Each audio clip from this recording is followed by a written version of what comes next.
할렐루야. 감사합니다. 오늘 낮에 어디 출타했다 돌아오면서 차에서 라디오로 이제 일기예보를 들었습니다. 일기예보가 뭐 정해진 시간에만 하는 게 아니고 수시로 이렇게 얘기를 하는데, 벌써 낮 최고 기온이 오늘 우리나라 대부분 낮 최고 기온이 30도를 넘기 때문에 이미 초여름이 시작되었다. 여름철이나 마찬가지 날씨다. 그런 이야기를 하더라고요. 그래서 전에는 반팔을 입으면 그늘에 들어가면 좀 서늘하고 그랬는데 이제는 그렇지 않습니다. 여름이 되었습니다. 참, 아무쪼록 건강하시기 바랍니다. 군대 있을 때 군복을 다립니다. 저는 참 부끄럽게도 군대 가기 전에는 제 속옷도 제가 빨지 않았습니다.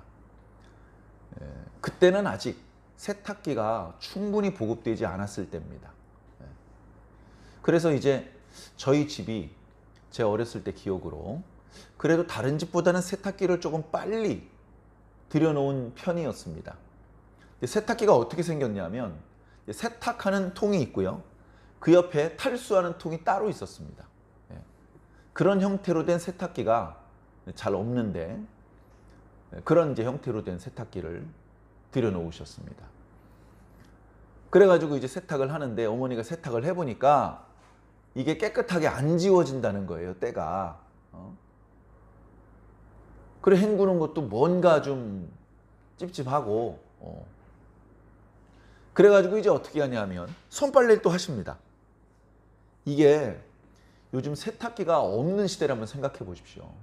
모든 빨래를 손빨래로 하던 그런 때가 있었습니다. 그런 때가 뭐 옛날부터 계속 그랬죠. 세탁기가 나온 지 우리 대한민국 반만년 역사 중에 세탁기가 100년도 안 됐지 않습니까? 그 이전에 수천 년 동안은 다 손빨래하고 지냈던 거예요. 손빨래. 남자가 하는 경우도 아주 예외적으로 있었겠지만 대부분 여자들이 하고요. 손빨래. 겨울철에 누가 물 끓여줍니까?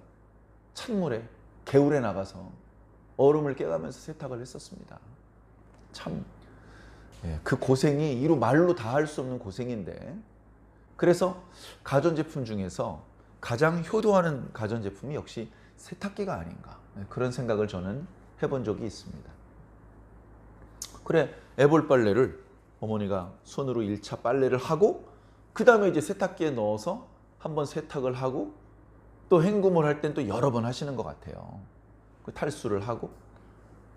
그래가지고 이제 세탁기 때문에 일이 수월해졌다, 그렇게 생각을 했는데, 전기요금 많이 먹지.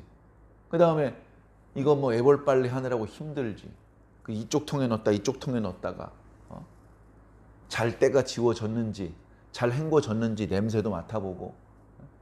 사실은 별로 그렇게 편해진 것 같지 않더라고요. 근데 그 모든 과정을 일일이 손빨래로, 손으로 했던 거를 생각하면 말도 못하게 편해진 겁니다.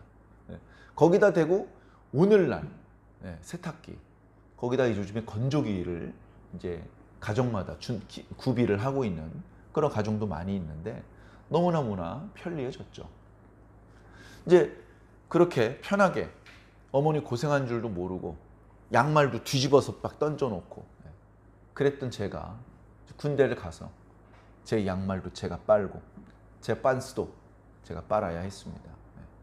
제가 하도 막막해서 군대 가기 얼마 전에 엄마, 이 어떻게 빠는 거냐고. 뭘 어떻게 빨아, 이렇게 비비면 되지, 뭐 그렇게 하시는데,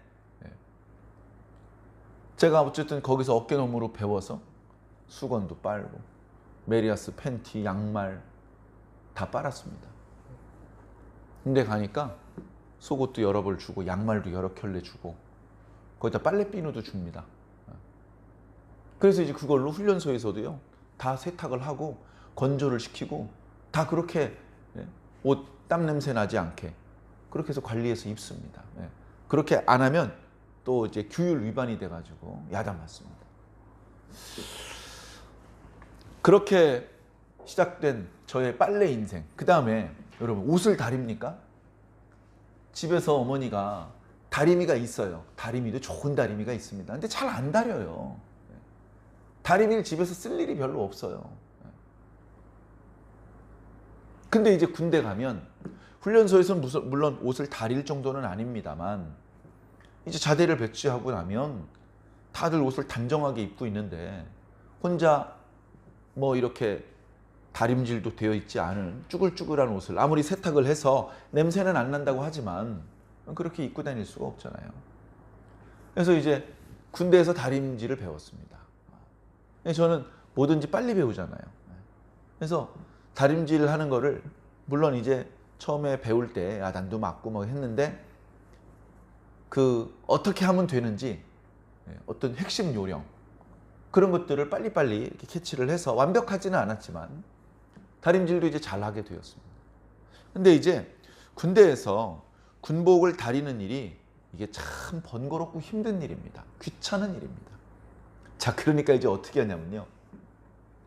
자, 군복 상의를 다릴 때 군복 상의 등판도 그렇고 보면 이제 줄을 잡아가지고 줄을 이렇게 날을 세우면 아주 멋있거든요.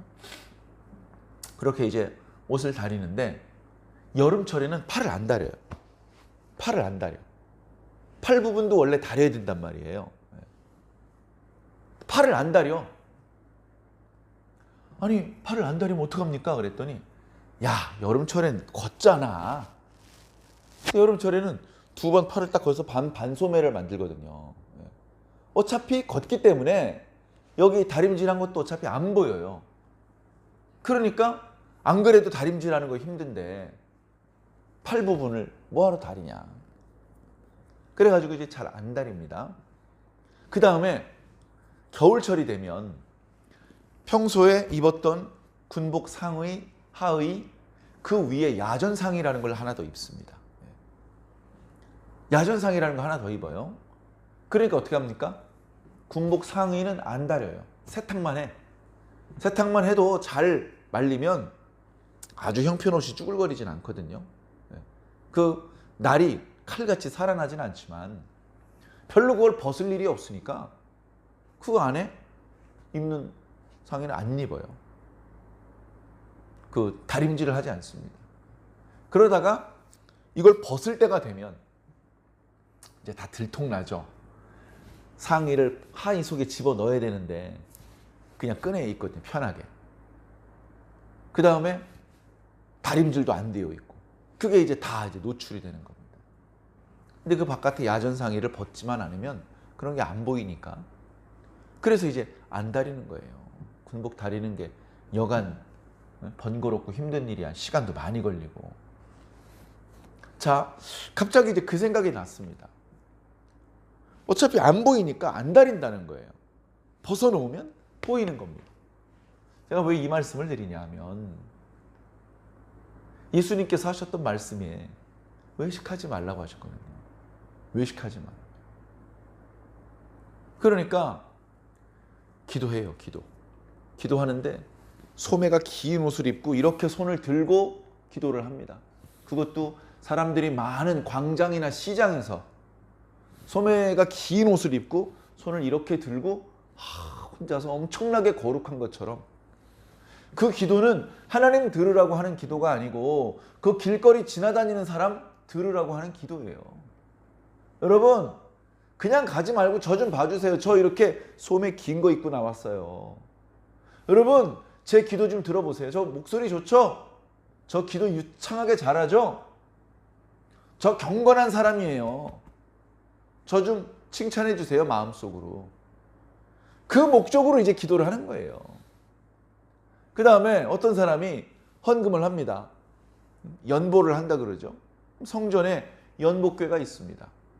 연보를 해야 되는데 연보를 하려고 준비를 해놨어요. 동전을 여기 손에다 다 쥐고 있어요. 흔들흔들하면 짤랑짤랑 소리가 나요. 짤랑짤랑. 그리고 흘끔흘끔 옆 사람 지나다니는 사람들이 볼 수 있게 살짝 손을 폈다 우물였다 합니다. 그럼 딱 봤을 때 10원짜리가 아니라 500원짜리네. 저 동전이 아니라 금화네, 금화. 이게 슬쩍슬쩍 보이게 이렇게 한다는 겁니다. 그리고 이 연보를 할 거면 빨리 연보께 집어넣어야지. 계속 들고서 그 옆에 서고 있어요. 연보하는 사람들 보라고. 금방 안 넣습니다. 다 봤습니까? 저 이렇게 연보 많이 해요. 저 오늘은 이렇게 많은 돈을 넣습니다. 여러분 다 보셨습니까? 제가 이렇게 믿음이 좋다니까요. 이렇게 광고하는 거예요. 그 앞에 서서. 과연 그렇게 헌금하는 것이 하나님께서 기뻐하시는 헌금이냐? 하나님이 통장이 아니잖아요. 그냥 숫자로 어이구 많은 금액이 들어왔네. 그것만 보시는 분이 아니잖아요. 하나님 마음을 보시는 분이란 말이죠. 마음을 보시는데 하나님을 향한 사랑, 감사 그런 건 별로 없으면서 사람들의 칭찬을 받고 싶어서 사람들에게 사랑을 받고 싶어서 그죠? 하나님의 영광을 구하는 게 아니라 사람의 영광을 구하기 때문에 그렇게 행동을 합니다. 그걸 외식한다고 외식. 기도할 때도 외식하고 그 다음에 헌금할 때도 외식하고 금식할 때도 외식이에요. 금식할 때도. 야, 난 경건한 사람이기 때문에 나 금식한다. 일주일에 2번씩 금식해. 일주일에 2번씩. 나 금식한다. 그 표시 내려고요. 얼굴을 일부러 흉하게 합니다. 일부러. 어이구 얼굴이 왜 이렇게 상하셨어요? 혹시 금식하세요? 이 말을 듣고 싶어가지고 자기 얼굴을 일부러 상하게 한다. 예수님께서 그런 말씀을 하시면서 외식하는 사람들 하나님께서 기뻐하지 않으신다. 사람들은 속고 사람들은 칭찬할지 모른다. 사람들은 교회 올 때 신사복을 입고 오시는 분들이 있습니다. 저도 신사복을 입고 왔죠. 그죠? 모든 남자 성도들이 신사복을 입고 오는 것은 아닙니다. 모든 여자 성도들이 정장이나 무슨 한복을 입고 교회에 오시는 건 아니죠. 교회 좀 편안하게 티셔츠 입고 오셔도 되죠. 그런데 이제 신사복을 입고 오는 분들이 있습니다. 그날 교회에서 뭔가 맡은 게 있는 거예요. 내가 요즘 날씨가 더워가지고 신사복을 잘 안 입고 티셔츠 입고 교회 가는데 내가 이번 주 주일날 대표 기도야. 이거 기도하는 잠깐이지만 그래도 어떻게 티셔츠 입고 그 소강단에서 기도를 할 수 있어. 내가 신사복을 입고 가야지. 그게 얼마나 좋아요. 신사복 입고 멋있게 기도도 하시고. 자, 근데 뭐냐 하면 자, 저도 마찬가지예요. 신사복 안쪽에 와이셔츠를 입었단 말이에요. 그러면 이 신사복 자켓을 벗지 않는 이상 이 와이셔츠 자켓이 소매에 때가 자글자글한지 이 등판이며 이 앞쪽에 주름이 자글자글한지 안 보이잖아요. 안 보여. 그렇다고 땀에 젖어가지고 냄새가 나는 상태로 입는 것은 그건 곤란하니까 세탁은 하는데 다리지는 않고 어차피 자켓을 입으니까 그냥 입을 수도 있다고요.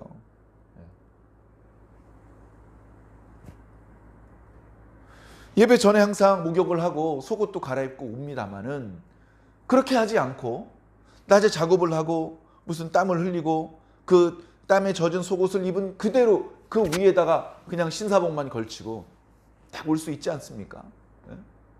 머리를 감고 다시 말리고 잘 빗질을 하고 필요하면 뭘 바르고 그럴 수도 있고 머리가 감은 지 오래돼가지고 그냥 가까이서 보면은 막 떡이 졌고 막 냄새도 나는데 그냥 물 발라가지고 이렇게 빗질하면 자세히 안 보면 모른단 말이에요. 자세히 안 보면 모를 수밖에 없죠. 그러나 사람은 모를 수 있지만 하나님은 아신다. 하나님은 아신다. 우리가 그걸 믿기 때문에 신앙을 하는 거 아닙니까? 야, 신이 있긴 어디 있어. 그냥 사람한테 잘 보이려고 교회 가는 거지. 그런 생각을 하고 교회에 오신다면 그 사람은 이미 신앙인이 아닙니다. 하나님의 눈빛, 하나님의 귀, 그거보다 사람들의 눈과 귀를 더 중요하게 생각하는 사람이 어떻게 신앙인입니까? 신앙인 자체가 아니라니까요. 그래, 우리는 물론 사람들에게 굳이 자신의 흉한 모습을 보여줄 필요는 없겠습니다만 사람들 앞에서도 항상 단정해야죠. 필요 이상으로 경건한 척하고 필요 이상으로 착한 척하고 나는 그렇게까지 착한 사람은 아닌데 막 엄청나게 착한 척을 막 하고 그것은 잘못입니다. 필요 이상 자신의 상태보다 더 나쁘게 보여줄 필요도 없지만 더 좋게 보여줄 필요도 없는 거예요. 말 그대로 있는 그대로의 모습이 가장 정직한 것입니다. 사랑하는 성도 여러분, 우리 그리스도인들은 정직한 사람들이 되어야 됩니다. 정직하다는 말을 들으면 거짓말을 하지 않으면 되는 건가? 이런 생각을 하기 쉽습니다. 물론 거짓말을 하면 안 됩니다. 그런데 성경에서 정직하다는 것은 겉과 속이 같다는 거예요. 저울이 거짓말을 해요. 실제 무게하고 저울이 가리키는 눈금하고 달라. 그러면 저울이 거짓말을 하는 겁니다. 우리가 사실은 그렇게 정직한 사람이 아닌데 엄청나게 정직한 척을 한다면 거짓입니다. 거짓이에요, 거짓. 내 실력은 C+, B0 이 정도밖에 안 됐는데 성적이 A+가 나왔어요. 이 거짓입니다, 거짓. 진짜 내 실력이 아니에요. 어떻게 이 점수가 나왔지? 부정행위를 했나? 의심을 받을 수밖에 없는 겁니다. 정직해야 돼요, 정직. 하나님께서 다윗을 사랑하셨습니다. 오늘도 다윗이 죽은 지가 벌써 몇 년인데 아직도 하나님께서는 다윗을 칭찬하고 계셔요. 근데 뭐라고 칭찬하시느냐? 다윗은 정직했다는 겁니다. 다윗은 정직했어요. 네? 단순히 거짓말을 하지 않은 게 아니에요. 다윗은 자기 속 사정하고 겉으로 드러나는 모습이 일치했다는 거예요. 물론 다윗의 그 속 사정이 누구보다도 하나님을 뜨겁게 사랑하는 마음이었어요. 그래서 우리아의 아내일 간음을 하고 우리아를 죽이고 이 사건 말고는 하나님을 실망시키신 적이 없다. 하나님의 명령을 거스른 적이 없다. 좀 그렇게 말씀하고 있는 거예요. 우리 현대 그리스도인들은, 우리 완주중앙교회 성도들은 하나님 앞에 정직합니까? 스스로 돌아보시기 바랍니다. 목사가 이렇게 그 속마음을 다 꿰뚫어 본다는 듯한 눈빛으로 이렇게 째려보다가 왜 이렇게 정직하지 않습니까? 만약에 그렇게 말하면 얼마나 마음이 불편해지겠습니까? 다행히 저는 그렇게 속마음을 꿰뚫어 볼 수 있는 능력은 없습니다만 하나님은 보신다니까요. 사람은 속일 수 있을지 몰라요. 그런데 사람도 오래는 못 속여요. 사람도 오래는 못 속여. 결국은 드러납니다. 그런데 하나님은요, 1초도 못 속입니다. 그걸 깨닫고 하나님 앞에 부끄럽지 않은 정직한, 우리의 속을 투명하게 다 보여드리되 부끄럽지 않게, 그런 성숙한 신앙인이 우리가 되어야 되겠습니다.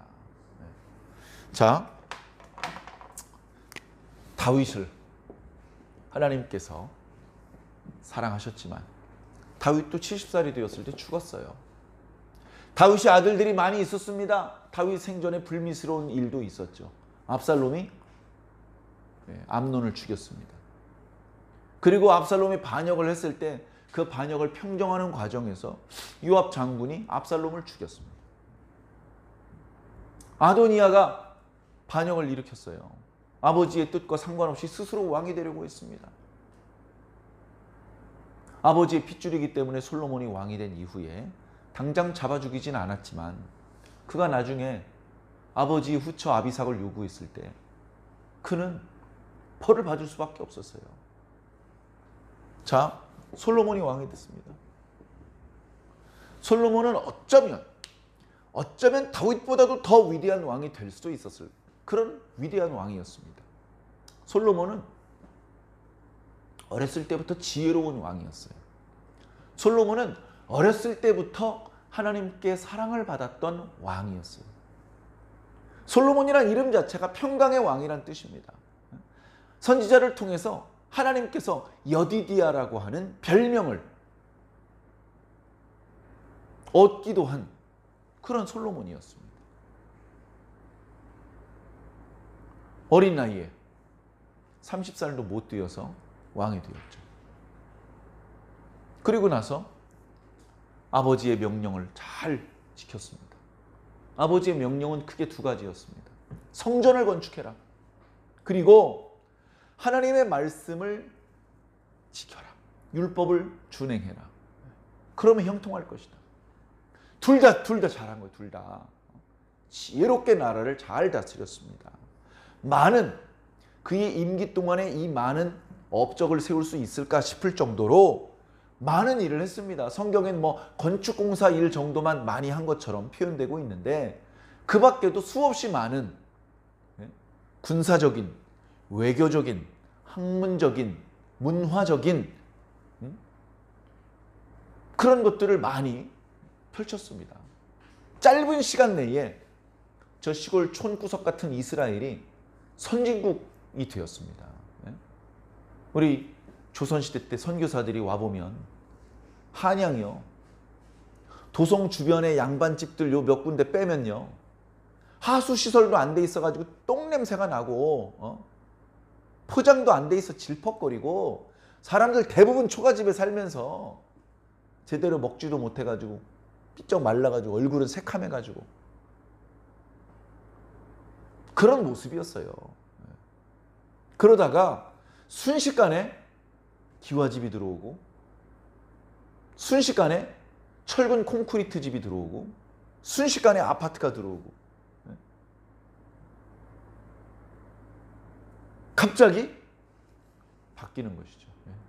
조선시대에 조선시도 500년이라고 그러는데 세종대왕의 시대로부터 뭐 고종 황제의 시대까지 건축물 크게 달라진 거 없습니다. 그런데 지금은요. 전주 시내 오랜만에 나가보면 언제 이렇게 층수가 높은 아파트가 이 자리에 들어왔지? 깜짝깜짝 놀랄 때가 있습니다.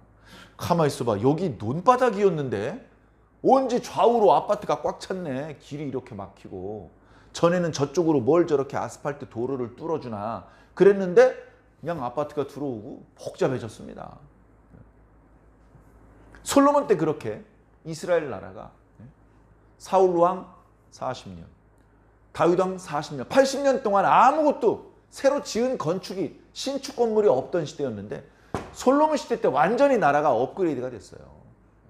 그러나 말년에 하나님 앞에 너무나 실망스러운 모습을 보이고 결국 나라가 둘로 갈라졌습니다. 솔로몬의 아들 중에 르호보암이 유다의 왕이 되었고 솔로몬의 신하였던 여로보암이 북이스라엘의 왕이 되었습니다. 자, 르호보암이 나이는 어렸을지 모르지만 여로보암이 신하잖아요. 신하. 아니 이 자식 건방지게 근데 힘으로 여로보암을 이길 수가 없습니다. 처음에 군대를 보내려고 했을 때 선지자가 한번 막았고요. 그 이후에도 국지전이 일어났는데 일방적으로 이기질 못해요. 여로보암은 자기가 더 땅덩어리도 많이 차지하고 있고 백성들도 더 많이 다스리고 있지만 이 사람들이 전부 다 예루살렘의 성전에 가버리고 그리고 유다에 있는 르호보암을 따르게 될까 봐 남왕국 유다로 못 내려가게 합니다. 그래서 베델과 단에 두 군데나 금송아지를 만들어요. 그리고 아론 자손이 아닌 일반 사람을 제사장으로 임명을 합니다. 그리고 7월에 있는 명절을 7월에 나팔절도 있고 속죄일도 있고 초막절도 있죠. 그걸 8월 달에 합니다. 8월 달에. 이 죄를 여로보암의 죄라고 합니다. 이 죄를 여로보암이 시작을 했어요. 그러면 여로보암 후대에 누군가 벌떡 일어나서 야 임마 그건 잘못하는 거야. 하면서 이걸 없애버리면 좋잖아요. 다 없앴는데 이건 없애지 않아요. 북이스라엘이 멸망할 때까지 계속 이게 따라다닙니다. 계속. 그것을 성경은 여로보암의 길로 행하더라 라고 표현을 하는 겁니다. 자, 이런 상황이 되었습니다. 자, 심지어 르호보암보다 여로보암이 몇 년 더 다스려요. 몇 년 더 다스려. 자, 르호보암이 여로보암보다 먼저 죽습니다. 그리고 아들 아비암이 왕이 됩니다. 자, 근데 문제가 있어요. 자, 르호보암은 솔로몬의 아들이 맞나? 다윗의 손자가 맞나 싶을 정도로 망난입니다. 왕관은 쓰고 있는데 인격이 갖춰져 있질 않아요. 영적으로 영성이 바닥입니다. 바닥. 하나님의 뜻대로 하질 않아요. 자기 아버지가 만들기 시작한 산당을 이곳저곳에 더 많이 만들어 놓습니다. 우상 숭배를 장려하는 거예요. 그래가지고 우리가 지난 시간 묵상했던 말씀에 보면 유다 땅에 남색하는 사람들이 있었다라는 표현이 있었어요. 남자끼리 성행위하는 사람들. 그런 바람직하지 못한 모습이 왜 나타나겠습니까? 영적으로 어두워지고 영적으로 썩으니까 그런 어떤 영적인 단절과 타락이 성적인 타락으로 제일 먼저 나타나고 그 밖에 사회의 여러 가지 불의와 부조리로 나타나는 것입니다. 자, 이런 어떤 문제들이 아비암 때 그대로 이어지는 거예요. 자, 3절에 보니까 아비암이 그의 아버지가 이미 행한 모든 죄를 자기도 행하고, 부전자전이에요. 아버지의 영향력이 정말 지대합니다. 그의 마음이 그의 조상 다윗의 마음과 같지 않았다. 다윗은 하나님께서 보실 때 합격이야. 다윗은 합격. 솔로몬은 시작은 잘했는데 말년이 아주 실망스러운 모습이었어. 르호보암은 그의 평생이 실망스러웠어. 아비암은 아비암도 아버지 닮아서 그의 평생이 실망스러운 모습인 거예요. 여러분, 아비암은 몇 년을 다스립니까? 몇 년? 3년 동안 예루살렘에서 3년 다스린다고 됐어요. 악하니까. 악한 왕이 오래 다스리면 어떻게 되겠습니까? 자, 그런 상황이 되고 있는 것이죠. 그러면서 4절과 5절에 그럼에도 불구하고 하나님께서 이 다윗의 왕조, 이 오른쪽 북이스라엘의 왕조는 벌써 다윗의 왕조가 아니잖아요. 다윗의 혈통이 아니잖아요. 여기 이제 다윗의 왕조는 다윗과 맺었던 언약 때문에 이렇게 두 번에 걸쳐 연속적으로 하나님 앞에 실망스러운 모습을 보여주었음에도 불구하고 하나님께서 이 사람들을 다 죽이고 저주를 당하고 왕조가 끊어지고 그렇게 하고 싶어 하지 않으셨다. 다윗을 생각해서. 다윗은 우리아의 일 외에는 평생 여호와 보시기에 정직하게 행했다는 겁니다. 자, 오늘 말씀 제목이요, 여호와 보시기예요.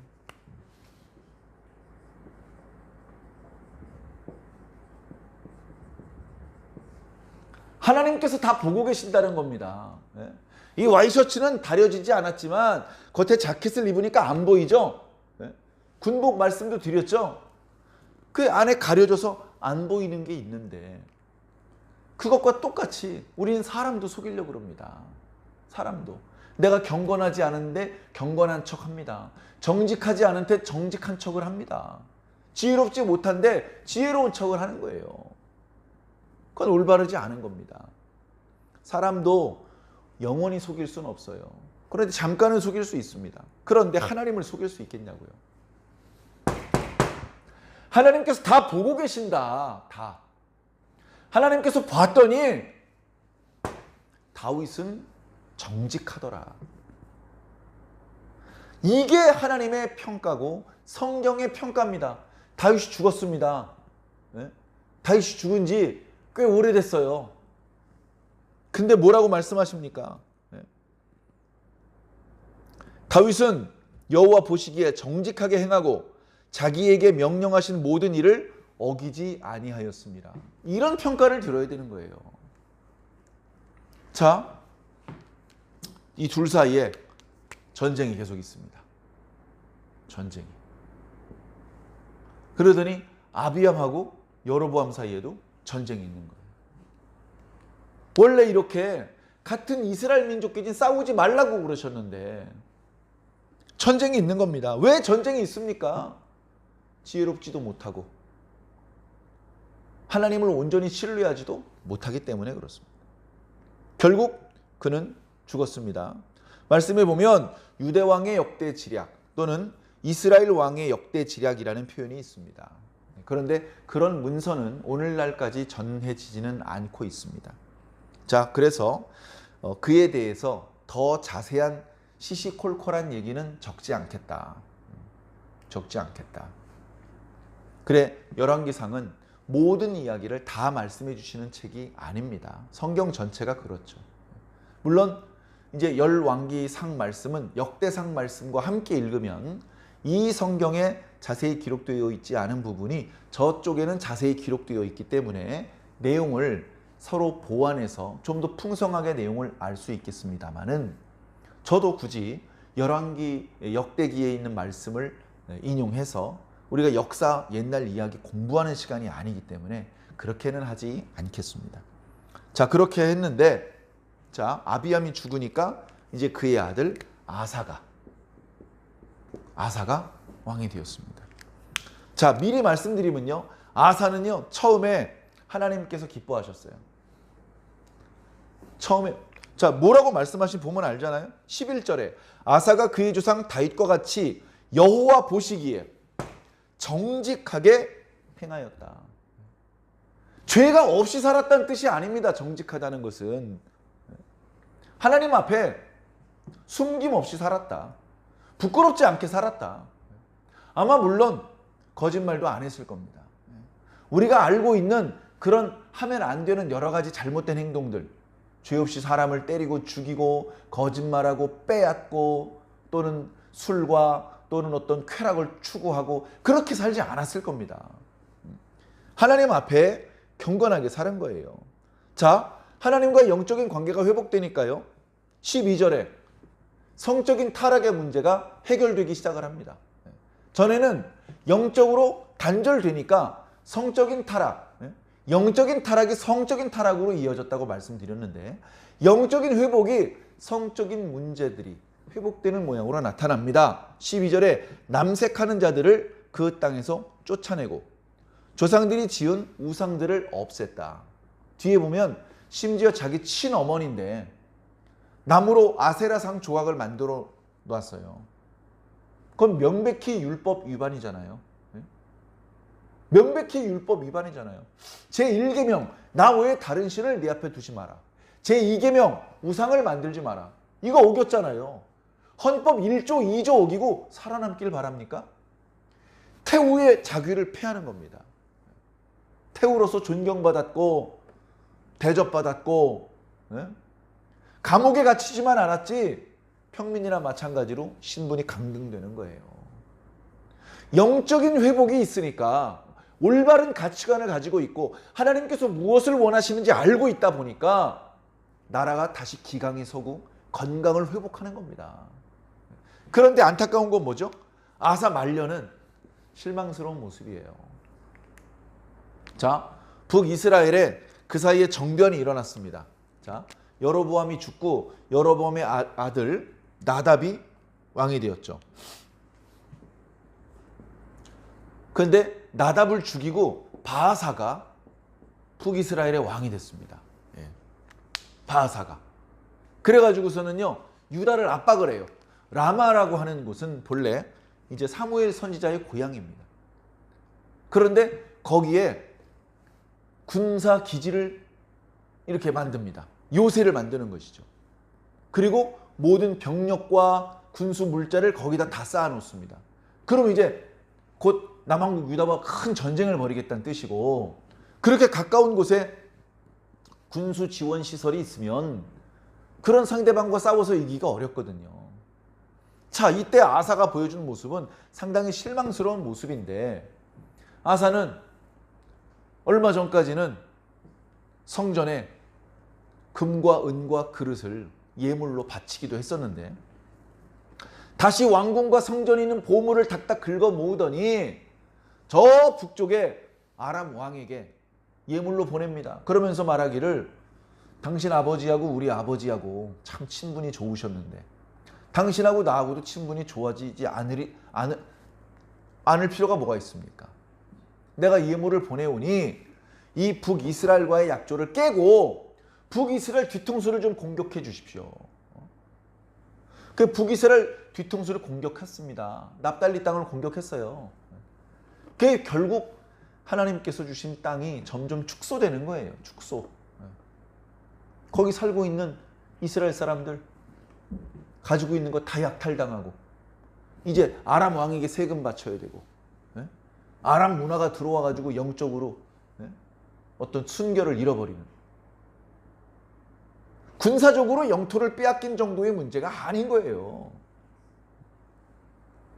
그런 문제가 생겼어요. 그러나 어쨌든 그 일 때문에 바하사는 다시 이제 철수할 수밖에 없었죠.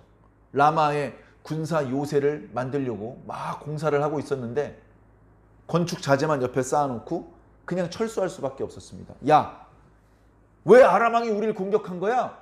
우리랑 사이가 좋았잖아. 야, 빨리 사신 보내봐. 야, 그리고 북쪽에 얼마나 손실이 얼마나 커. 야, 그쪽에 남쪽에 보냈던 병사들 북쪽으로 보내. 그래서 더 이상은 우리 국토와 우리 국민들을 괴롭히지 못하게 수비를 해라.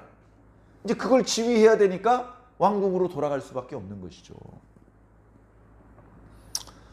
그래가지고 남왕국 유다는 북이스라엘의 군사작전의 위험으로부터 벗어났습니다. 그러자 이제 아사 왕이 유다 사람들한테 총동원령을 내려가지고, 야, 전부 다 라마로 올라가라. 어이구, 거기 저 북이스라엘 땅인데요. 걱정 마. 거기 군대들 다 철수해서 못 내려와.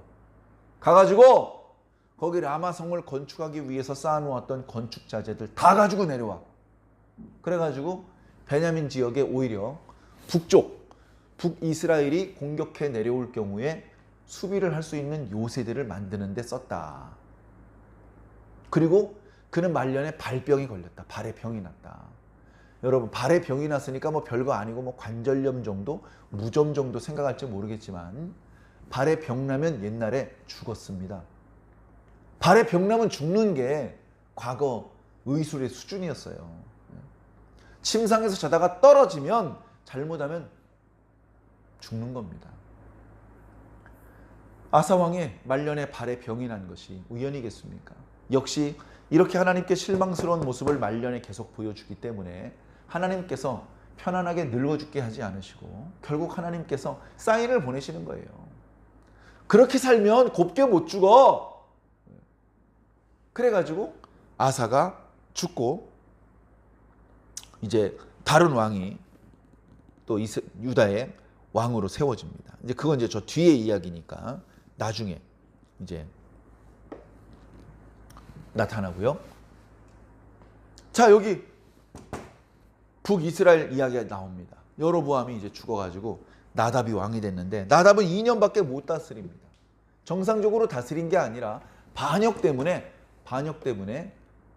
죽임을 당한 것이죠. 그 실로 사람 선지자 아히야의 예언처럼 너희 집안 사람 중에서 편안하게 묘실에 들어가는 건 그 이번에 죽은 왕자밖에 없다. 나머지 사람들은 무참히 도륙될 것이다. 제대로 장례로 치르지 못할 것이다. 성읍에서 죽으면 개가 와서 뜯어먹을 것이고 들판에서 죽으면 새들이 와서 쪼아먹을 것이다. 그렇게 예언을 하더니 정말로 바하사를 통해서 이 여로보암과 이 나답의 집을 완전히 멸문치. 그러니까 이제 여로보암의 왕조가 여기서 끝난 거예요.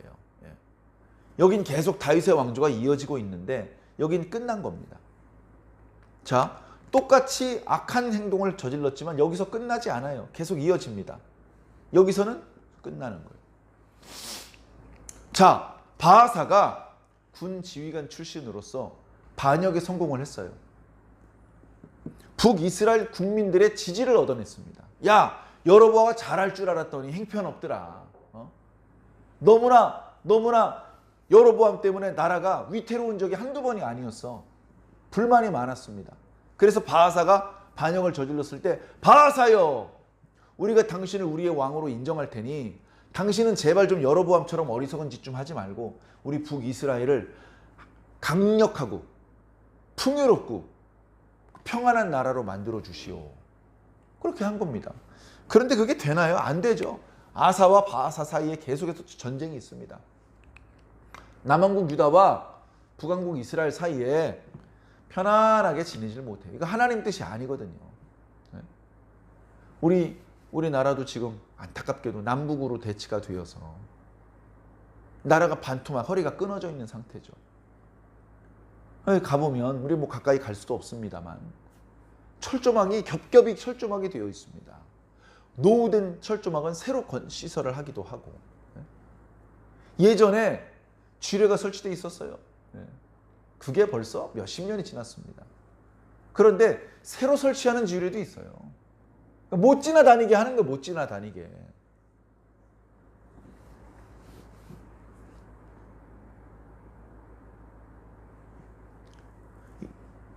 요즘에는 그렇게 철조망이라도 이렇게 쳐져 있고 레이더라든가 전자 장비라도 있지.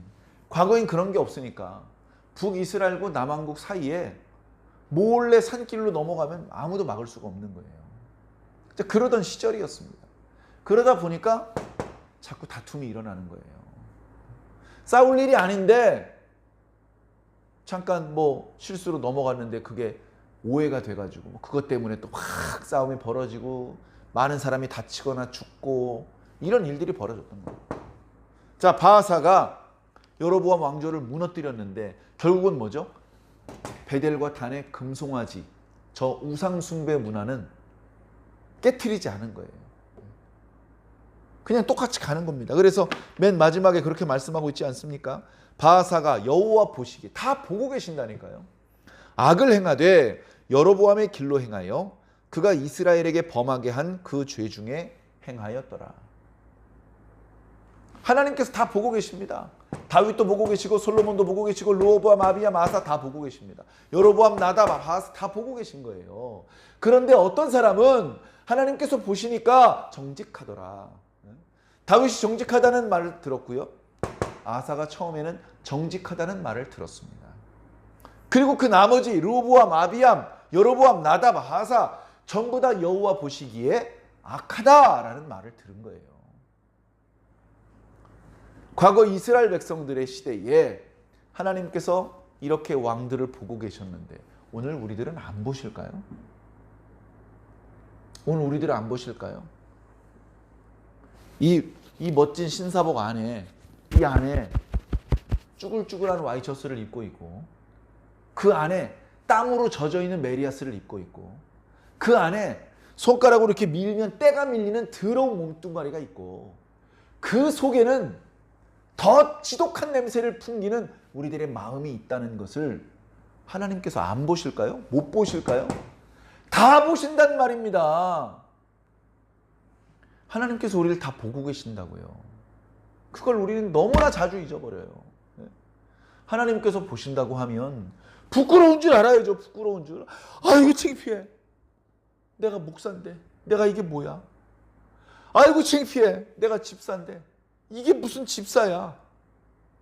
자신의 마음과 생각, 자신의 말과 행동, 옷차림 가지고 얘기하는 거 아닙니다. 우리들의 마음과 생각, 우리들의 말과 행동, 이게 더 중요한 거예요. 이게 집사는 집사다워야 됩니다. 집사는 집사다워야 된다는 말은 상당히 착해야 되는 거예요. 정직하고 착해야 돼요. 권사 장로는 상상하기 힘든 정도로 착해야 되는 겁니다. 아니 어떻게 그렇게 하실 생각을 했어요? 보통 사람은 할 수 없는 말, 할 수 없는 행동을 해낼 때 권사답다, 장로답다는 말을 듣게 되는 겁니다. 가끔 새벽 예배 나오면 아유 집사답습니다. 100일 새벽 예배를 안 빠지면 권사답습니다. 장로는 어느 정도 해야 장로답다는 말을 듣나요? 목사는 어느 정도 해야 목사답다는 말을 듣나요? 자신의 마음과 생각은 집사만도 못하고 자신의 말과 행동은 저 불신자마도 못하면서 목사라고 안 불러주면 삐지고 장로로서 대접해주고 인사해주고 하지 않으면 속상하고 그게 우리 현주소 아닙니까? 사랑하는 성도 여러분, 부끄러운 줄 알아야 됩니다. 부끄러운 줄 모르면 창녀, 뻔뻔한 그런 존재가 될 수밖에 없는 겁니다. 자기가 잘못하고 있구나, 자기가 이렇게 모자라고 부족한 부분이 있구나, 아이고 부끄럽다. 그 부끄러움이 우리를 건강하게 만드는 겁니다. 아이고 이 여름철에 티셔츠 입고 다녀야 되는데 배가 볼록해가지고 이게 보기가 너무 흉하네. 아이고 부끄러워라. 그것 때문에 다이어트하고 운동하는 거 아닙니까? 야식도 끊고. 예? 아이고 갈비뼈가 앙상하네.